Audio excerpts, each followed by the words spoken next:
He hadn't been seen on a political stage in years. But when Bill Clinton walked into Georgetown Hall, the air changed. The cameras rolled. The crowd leaned in. And what he was about to reveal would shake the foundations of Washington and expose a rising star live on stage. The Georgetown University auditorium hadn't seen a crowd like this in years. Students filled every inch of seating, the walls buzzing with political electricity. The chandeliers cast golden halos on the polished floors. Phone cameras were up, live streams already pulsing out across TikTok, X, and YouTube. Tonight's debate wasn't supposed to be historic. But then he walked in. Bill Clinton, former president, a man with a past that was equal parts scandal and statesmanship. At 78, his hair now silver and posture slower, but his eyes still sharp and dangerous. Across from him sat Congresswoman Jasmine Crockett, the rising star of Gen Z progressives. Known for her fearless voice and social media savvy, she was a movement unto herself. This wasn't just a debate. This was a generational duel. Moderator, Dr. Lillian Cortez, chair of political science at Georgetown, stood at the podium, trying to contain the storm before it erupted. Tonight's discussion is titled Legacy versus Change. Who guides the next generation? Please join me in welcoming our speakers. Polite applause. Clinton nodded humbly. Crockett smiled confidently, red blazer bold as ever. Dr. Cortez, let's begin with you, Congresswoman. What does the next generation need from its leaders? Crockett stood, voice crisp, gaze unwavering. They need truth. They need urgency. They need leaders who fight for now, not just who talk about then. Climate justice, student debt, police reform. This generation doesn't need a lecture. It needs a revolution. The room roared. Hashtags erupted. Hashtag Crockett speaks. Hashtag Georgetown debate. Hashtag legacy versus now. Then Clinton stood slowly. He didn't raise his voice.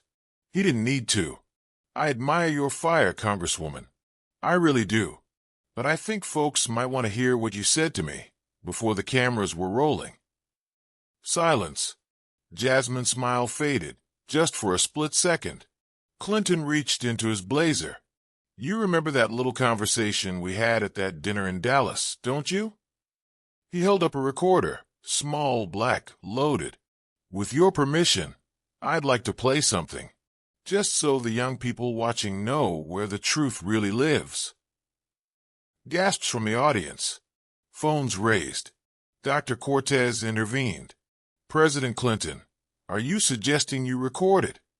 I'm suggesting we give people the full picture. He pressed play. Jasmine's voice, clear as day. Clinton's a master of the game.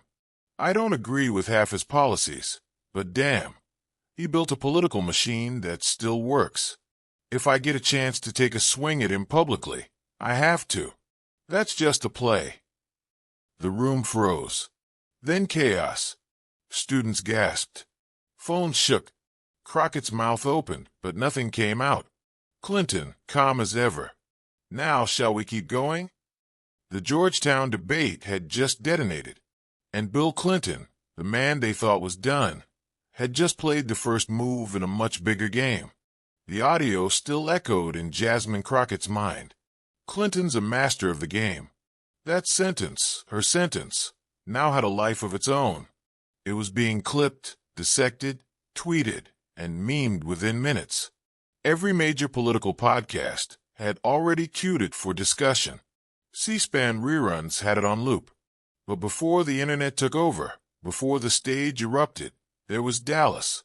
2 weeks earlier, it was a quiet Thursday night. Dimmed chandeliers.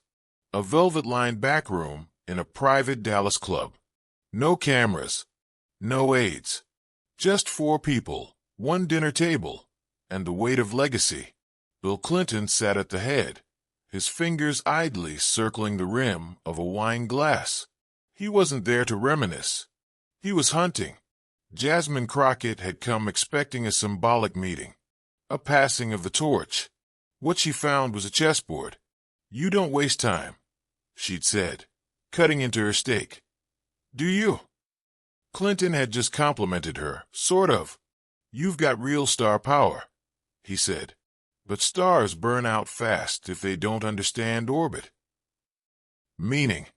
Meaning you can swing wild at the system, or you can learn to rig the system better than anyone else. Jasmine had raised an eyebrow. This was not the Clinton of cable news nostalgia. This was the operator. Their conversation had shifted strategy, influence, image. And then it came. Clinton leaned in, voice low, every syllable sharpened. "Let me ask you something. Say you're on stage with someone like me. The cameras are hot. The crowd wants blood. What do you do?" Jasmine smirked, sipping her bourbon. "I take the shot. Even if it's not what you believe. Doesn't matter. It's what the base wants." And in that moment, her mistake wasn't the strategy. It was assuming the conversation was just between the two of them. Hidden in Clinton's inside jacket pocket, tucked beneath a signed copy of his memoir, was a digital recorder. He hadn't planned to use it. Not at first. But something in her tone that night had struck a nerve. She wasn't challenging him. She was performing him. Back to the present. Georgetown was boiling. The clip had blown up online. TikTokers were reenacting the debate. Political influencers were choosing sides. Gen Z was split between betrayal and admiration. Jasmine sat backstage, her hands clenched. Her comms team was spiraling. "You need to call it out. Say it was a hit job, dirty politics." "No," she muttered.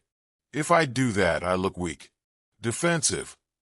She stared at the live feed replaying Clinton's expression as he hit play. Calm, cold, surgical. This wasn't just a debate anymore. This was war. Across the hall, Clinton reclined in a leather chair, quietly sipping tea. He wasn't gloating. He was calculating. "I didn't want to use it," he said to his aide. "But she tried to bury me with a headline. She forgot I invented headlines." He remembered something she'd said in Dallas, offhand, probably meant as flattery. "You're still one of the smartest in the room." And now, the world had heard her say it too. The camera fades out as notifications flood phones nationwide. Breaking. Clinton counters Gen Z attack with secret audio. Debate erupts. And somewhere, deep in the online chaos, a new question begins to form. If Clinton just played defense, what does his offense look like? The silence after the recording wasn't ordinary. It was surgical. It carved through the room like a scalpel. The Georgetown audience, once split between admiration and skepticism, now looked stunned, their eyes bouncing between Jasmine Crockett and the man who just outplayed her without breaking a sweat. Bill Clinton didn't smirk. He didn't raise his hands in victory. He didn't need to, because he knew this wasn't the checkmate. It was just a forced move. Backstage, Jasmine's phone wouldn't stop buzzing. Her team tried to lock down narrative control. Aide after aide cycled through strategies, one shouting about discrediting the tape, another floating a tech glitch, a third suggesting deepfake angle. Jasmine stood silent, eyes glued to a muted live stream replaying her own voice. Calling him unfit, it's just a play. She felt her stomach turn, not from guilt, from fury. She hadn't lost because of the tape. She'd lost because she'd underestimated Clinton. Meanwhile, Clinton was already 3 moves ahead. In a quiet corner of the auditorium, he took a private call with an old confidant, someone who once ran media ops during his first presidential campaign. "She's got the fire," he said, his voice low and calm. "But she's treating the spotlight like a mirror instead of a weapon." "You gonna finish it?" the voice on the other end asked. "No," Clinton replied. "I'm going to teach her how to lose." He hung up and handed his phone to his aide. "Find her campaign donor numbers. Pre-tape interview tonight. I want every old-school Democrat alive, to hear what happens when respect becomes theater. The next morning, Jasmine appeared on MSNBC, face composed, but tone clipped. What happened last night wasn't about truth. It was about surveillance, about being recorded without consent in a private setting. If that's the standard now, then no one is safe from manipulation. The anchor leaned forward. But you did say those things, Congresswoman? Jasmine's jaw flexed. I did. But context matters. I was acknowledging experience, not endorsing it. We can respect legacy without letting it control the future. Online, reaction splintered. Some hailed her for facing the fire. Others dragged her for pivoting. Clinton, meanwhile, was quiet, deliberate. He said nothing, which said everything. The clip from Georgetown hit 10 million views within 48 hours. Political influencers dubbed it the reversal. Meme accounts had a field day. Clinton holding a Uno reverse card. Split screen of Clinton in 1992 versus Clinton 2025. Still cooking. Crockett overlaid with when you try to cancel someone and they bring receipts. But Clinton wasn't interested in going viral. He was interested in positioning. On the third night post-debate, Clinton appeared on 60 Minutes. He sat across from a seasoned interviewer, this time in a quiet, elegant library in Little Rock. I wasn't trying to embarrass anyone, he said. But I think this generation deserves to see what happens when politics becomes performance. But doesn't that risk discouraging young leaders? The interviewer asked. Clinton smiled, slow and surgical. If one recording can end your credibility, then your credibility didn't have strong legs to begin with. Boom. That clip alone got 18 million views by morning. By the end of the week, Crockett's approval ratings among Gen Z dropped 7 points. TikTok was now flooded with authenticity check challenges, young voters calling out what they called influencer politicians. Her campaign donation link? Down 22%. Meanwhile, Clinton was re-entering political conversations in strange new ways. Not as a candidate, but as a symbol. An unexpected proxy war between old-school politics and new-school optics. And then came the unexpected twist. A leak. Late Friday night, an anonymous file appeared on Reddit. A drop of internal DNC emails from a youth organizing subcommittee. One email referenced Crockett's strategy. She's going to call Clinton out publicly, get the headlines, then pivot to a generational reset tour. The file was verified by journalists within hours. And suddenly, Clinton didn't look like the aggressor. He looked like the last honest adult in the room. Crockett, cornered, called an emergency town hall livestream. She opened with a confession. I played the game. I admit it. I rehearsed a narrative. I underestimated what the public really wants. Not theater, but truth. I'm not proud of it, but I won't lie about it either. It was bold, raw. The comments exploded with both praise and rage. And somewhere in Arkansas, watching from his study, Clinton turned off the screen. That's more like it, he muttered. Not approval, not forgiveness, but respect. As the camera pans out, the voiceover returns. The fallout wasn't the end. It was the beginning. Because when Bill Clinton walked back into the political arena, he didn't come to win a debate. He came to reset the rules. Fade to black. 3 weeks after the Georgetown debate, the political climate had shifted like tectonic plates under Washington. What was meant to be a campus-level conversation on generational politics had spiraled into a national referendum on authenticity, performance, and power. Bill Clinton hadn't said a word in a week, and that silence was louder than any press tour Jasmine Crockett could mount. Monday, 9:03 a.m. Crockett's communications director slammed a laptop shut. Every polling firm shows the same thing. You lost urban Gen Z trust, especially voters of color. They think you played Clinton for clout, then got outplayed. Jasmine didn't flinch. She'd heard it a dozen times now. Every media round she'd done since her confession town hall had turned into the same dance, half apology, half defiance. She knew what she had to do. Not pivot, not spin, rebuild. In the open. That night, she live-streamed solo. No backdrop, no team, no talking points. 3 weeks ago, I sat across from a former president and tried to make a statement. I thought taking a shot at a symbol of the establishment would make me look strong. Instead, I looked rehearsed. Bill Clinton didn't beat me with policy. He beat me with a moment, because I gave him the script. Comments poured in, thousands watching, some supportive, many skeptical, but the tone had shifted. I don't regret fighting for the future. I regret thinking I had to fake a fight to do it. And with that, she closed the laptop. Meanwhile, in Little Rock, Clinton was watching. His aide entered quietly. "You see the stream?" Clinton nodded. "She's learning. Painfully. But she's learning."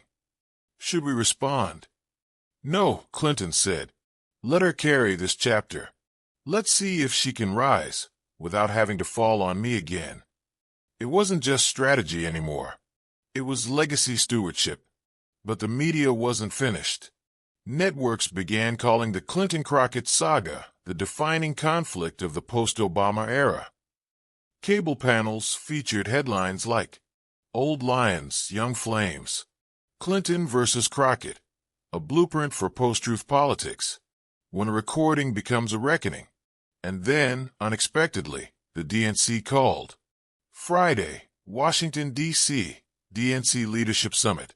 Both Clinton and Crockett were invited to speak on bridging the Democratic divide. They hadn't been in the same room since Georgetown. The atmosphere was brittle. Cameras in every corner. Commentators salivating. Clinton took the stage first. No teleprompter. 30 years ago, I walked into this building with a saxophone and a Southern smile. I told people politics could be smart and soulful at the same time. Maybe I forgot part of that. He paused, looked straight into the front row, where Jasmine sat. I've made peace with the idea that my time is behind me. But that doesn't mean I don't see the storm coming. And it doesn't mean I can't help anchor the ones trying to survive it. Applause, measured and warm. Then Crockett took the stage. She didn't thank him. She didn't flinch. She walked directly into the moment. I came into this party trying to break things. And maybe I broke more than I built. But I'm not here to rewrite what happened.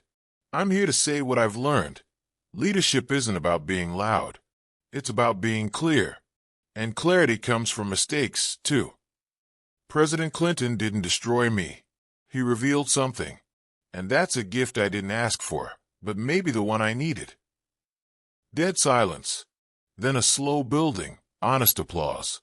No spin. Just resonance. After the summit, Clinton passed her in the hallway. They stopped briefly. Alone, no cameras. "You finally said something you didn't rehearse," he said. "You finally gave me a reason not to," she replied. They didn't shake hands. They didn't smile. They nodded and walked in opposite directions. That night, a quote from Clinton's old memoir began trending online again. "The price of greatness is responsibility." And a new clip, now pinned to Jasmine's socials, read, "Responsibility begins when performance ends." 2 generations, 1 scandal, and perhaps a shared turning point. 6 weeks after the Georgetown debate, the dust hadn't just settled. It had reshaped the landscape. What began as a generational clash had evolved into a political inflection point. Bill Clinton, the old master. Jasmine Crockett, the rising insurgent. And in between them, a country watching in real time as 2 legacies, one tested, one emerging, collided, fractured, and began to heal. Monday, Washington, D.C. A private DNC think tank session, closed to press. Attendees included governors, senators, youth organizers, and 2 guests of honor who had stopped pretending to like each other but had learned to understand one another. Clinton took the floor first. "You don't need another speech from me," he began, hands in his pockets. "I've had my time. Hell, I've had more than I earned." Laughter. Honest. Tired.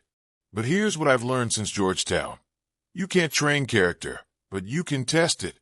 And sometimes, you have to let yourself be challenged to remember what got you here." He paused. "I saw someone try to challenge me, and instead of knocking her down, I gave her the microphone. Because no one ever becomes a leader until they survive their own echo." Applause. Some stood. He looked toward Crockett. "I think she passed the test. And I think the country saw it." Then it was Jasmine's turn.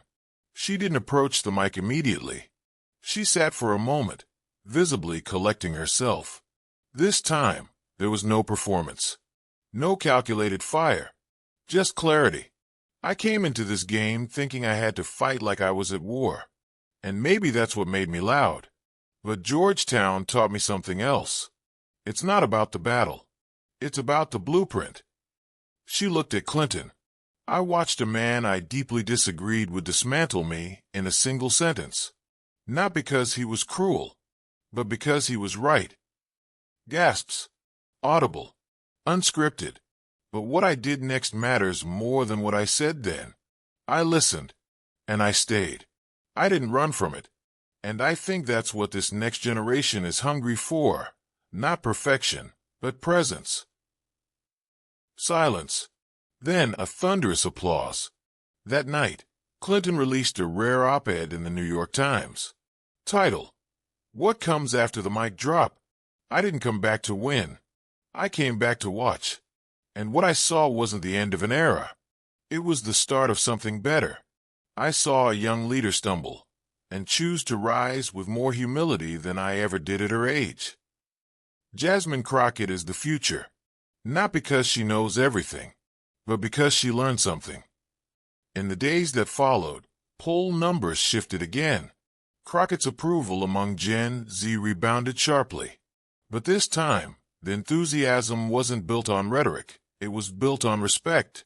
She launched a campaign called The Second Sentence, a grassroots series of listening town halls, titled after her Georgetown line, calling him unfit, it's just a play. She reclaimed the moment, not to erase it, but to own it.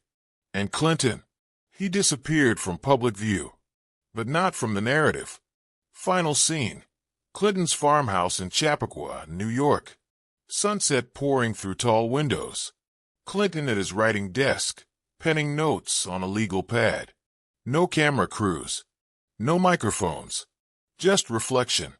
His wife enters the room quietly. "You writing again?" she asks. "Just notes," he replies.